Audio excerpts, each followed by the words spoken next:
Gawing magaan at pabilisin ang biyahe ng mga commuter. Ito ang utos ni Pangulong Ferdinand Marcos Jr. sa Department of Transportation sa kanilang pulong sa Malacanang. Marami ring mga pagbabago ang isinasagawa at ilalatag sa mga sakayan ng tren habang may panukala namang pahabain ang validity ng vehicle registration. Yan ang umarangkadang balita ni Christian Bascones.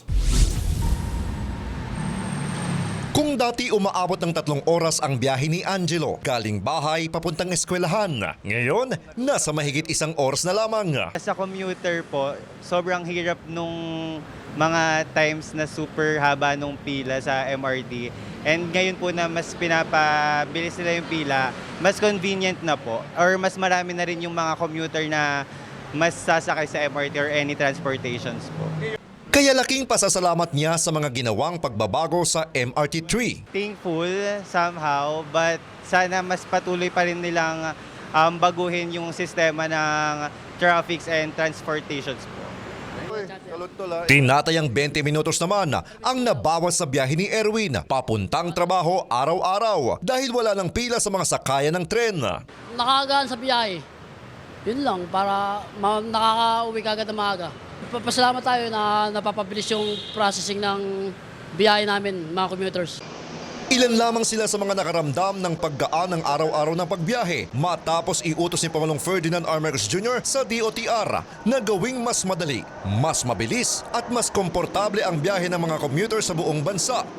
Kahapon, nakipagpulong si Pangulong Marcos kay DOTR Acting Secretary Giovanni Lopez sa Malacanang upang talakayin ang pagpapaayos at pagpapabuti ng mga sistema ng tren kabilang ang LRT at MRT.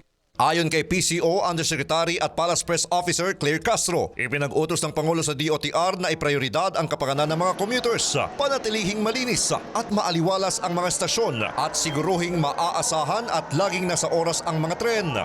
Nagbigay naman ng direktiba si Pangulong Marcos Jr. sa kalihim na gawing prioridad ang kapakanan ng commuters.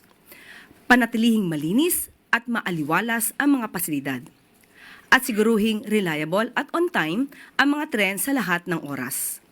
Iniulat ni Lopez ang ongoing na rehabilitasyon ng MRT Quezon Avenue Station, ang pagpapatupad ng cashless payment system sa MRT3 at ang pagpapatupad nito sa LRT1 at LRT2 sa loob ng taong ito. Kasama rin dito ang pag-aayos ng hindi pa nagagamit na Dalian train para sa MRT3. Inaasahang magkakaroon ng partial operations ang North-South Commuter Railway, Valenzuela hanggang Malolos sa 2027. Susundan naman ng Malolos to Clark sa 2028. Ang MRT7 na magdurugtong sa Quezon City at Bulacan ay target din ang partial operations sa 2027, habang ang Metro Manila Subway ay nakatakdang mag-demo run sa 2028 at full operations sa 2032. Iminungkahi rin ni Lopez sa Pangulo ang pagpapahaba sa 5 taon ng rehistro ng mga bagong sasakyan para sa mas madaling transaksyon ng mga motorista.